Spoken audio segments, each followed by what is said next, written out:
Oke, selamat pagi, selamat siang, selamat sore, selamat malam nih Pak Tamsir dan teman-teman semuanya. Sebelumnya perkenalkan nama saya Francisco Roberto Jadut dengan NIM 1223022 dari jurusan Sistem Informasi Institut Teknologi Harapan Bangsa.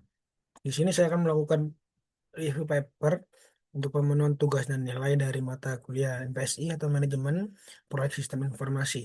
Di sini untuk papernya saya ambil dengan judul yaitu Rancang Bangunan Sistem Informasi Manajemen Proyek Berbasis Website menggunakan PMBOK 6. Jadi penulis jurnal ini atau paper ini adalah Alvando Vivan Suwadana dan juga Ardini Wahri Utami dari Universitas Negeri Surabaya.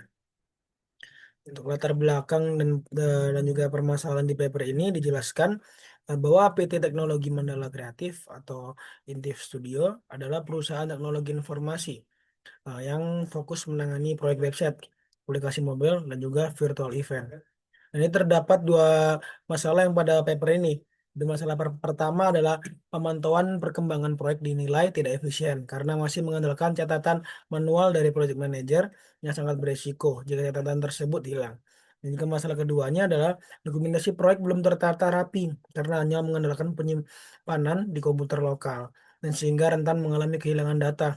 Dan adanya dua masalah ini di paper ini adalah solusi yang dinyatakan oleh penulis yaitu bahwa membangun sistem informasi manajemen proyek berbasis website itu dengan acuan kerangka kerja dari Project Management Body of Knowledge atau PMBOK. Project Management Body of Knowledge. Oke, next. Jadi selanjutnya adalah membahas tentang metodologi dan juga standar PMBOK atau Project Management Body of Knowledge-nya. Jadi mengapa PMBOK 6? Karena PMBOK 6 ini dipilih sebagai piawaian global daripada Project Management Institute, di mana ini bertujuan mengatur proses dokumentasi agar rapi, membolehkan pihak pengurusan memantau proyek dari awal hingga akhir. Tujuan utama dari kajian ini untuk pemenuhan dari metodologi PMBOK. Jadi dan selanjutnya saya membahas paper ini membahas tentang ruang lingkup dari PMBOK, yaitu di mana penyesuaian studi kasus pada paper ini itu fokus pada 5 area pengetahuan atau knowledge area utamanya. Jadi, yang pertama adalah Project Integration Management, yang kedua Project Scope Management, yang ketiga adalah Project Schedule Management, yang keempat adalah Project Cost Management, dan yang terakhir adalah Project Stakeholder Management. Jadi dari ruang lingkup tersebut masuk ke dalam metodologi pengembangan atau alurnya. Jadi dilihat di sebelah kiri ini adalah pendekatan ekstrem programming yang dilakukan pada implementasi ini. Di mana di sini ada beberapa alurnya. Dari pertama ada planning tentunya. Di mana planning ini tuh adalah user story value seperti gimana tentang usernya gimana dan juga acceptance test kriteria interaction plan. Dan setelah planning masuk ke dalam desain. Di mana di desain ini ada dua, yaitu ada dua sub judul lagi yaitu yang pertama adalah simple design CRC cards dan juga yang kedua adalah spec solution prototype. Setelah dilakukan desain, di develop lah desain ini ke pihak developer yaitu masuklah kepada coding. Di coding ini ada dua sub lagi yaitu pair programming dan juga unit test continuous integration.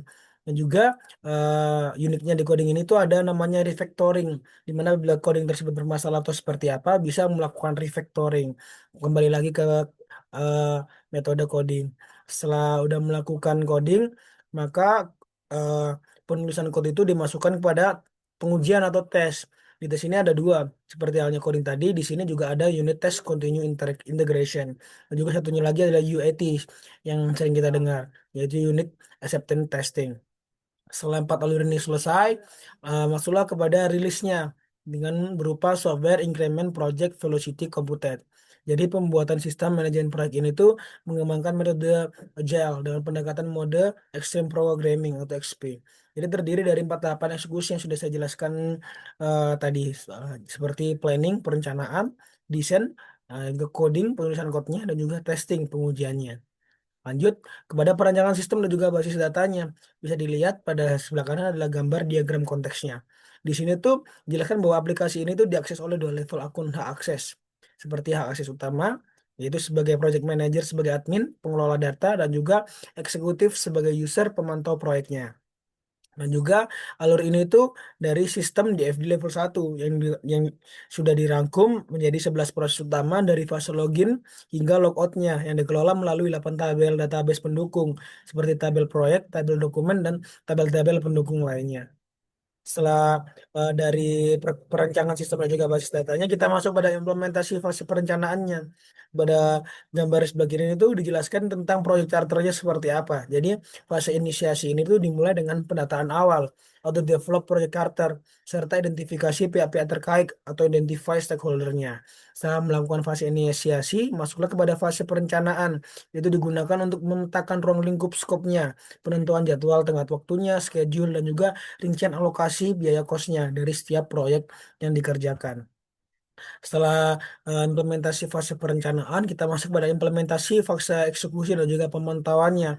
Di sini, seperti dijelaskan ada fase eksekusi dan juga pemantauan. Untuk fase eksekusi sendiri, dijelaskan pada gambar ini adalah berisi fitur untuk mengelola aktivitas pekerjaan proyek harian atau manage work yang pengetahuan basis kerjanya itu ada atau ada manage knowledge-nya.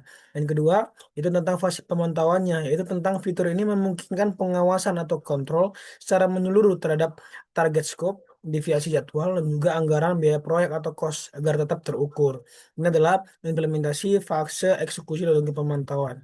Selain sudah selesai implementasi tersebut, eh, eh, terlihatlah dampak strategis dan juga efisiensi. Mohon maaf. Dan juga efisiensi operasionalnya yang bisa dilihat di tabel sebelah kanan ini. Di mana kategorinya di sini ada empat, yaitu penyimpanan data, keamanan, standar kerja, dan juga efisiensi. Dan, sebelumnya itu penyimpanan datanya itu komputer lokal, catatan manual yang dijelaskan di paper ini. Sesudahnya terpusat server cloud. Keamanannya sebelumnya berisiko hilang atau tercecer pada PT ini. Jadi sesudahnya menggunakan sistem web yaitu aman dan juga terproteksi. Standar kerjanya sebelumnya tidak standarisasi dengan menggunakan manual, telah menggunakan sistem web sesuai dengan standar PMBOK. Dan juga efisiensinya sebelumnya lambat dan juga rentan human errornya. Setelah sesudah melakukan sistem web, yaitu otomatis dan juga real time. Jadi di sini bisa dilihat ada empat yang dijelaskan dari dampak strategi juga efisiensi operasional 4 poin, yaitu yang pertama tentang transformasi efisiensi. Itu menjelaskan bahwa mengubah sistem pemantauan manual yang rentan human error menjadi sistem otomatis berbasis web yang terpusat dan juga real time. Yang kedua tentang keamanan integrasi datanya, di mana mitigasi risiko kehilangan data atau kritis akibat penyimpanan lokal local drive dengan migrasi ke sistem informasi yang aman dan dapat diakses kapan aja. Dan ketiga adalah standarisasi global dengan implementasi kerangka pekerja PMBOK 6. Karena PMBOK ini memiliki standarisasi implementasi sendiri, maka eh, semua yang menggunakan implementasi PMBOK 6 itu sudah terstandarisasi secara global, yaitu memastikan setiap proyek dikelola dengan standar profesional, konsisten, dan terdokumentasi secara rapi dari awal hingga penutupan proyek atau close project.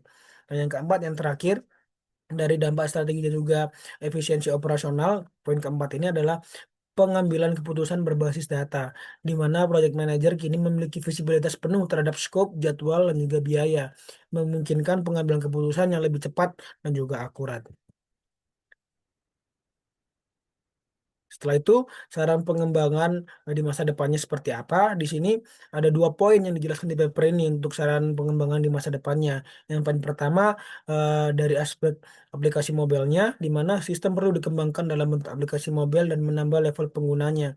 Karena ini akan melibatkan engagement yang cukup tinggi, karena tahu sendiri kan aplikasi mobil adalah aplikasi yang mudah terjangkau daripada menggunakan device yang lainnya. Kedua, tentang poin penambahan kontrol area, di mana menambahkan project quality, human resource, communication, and risk and procurement management. Jadi tidak pada 5 uh, knowledge area tadi, tapi ditambahkan lagi knowledge area untuk pengembangan di masa depan ini.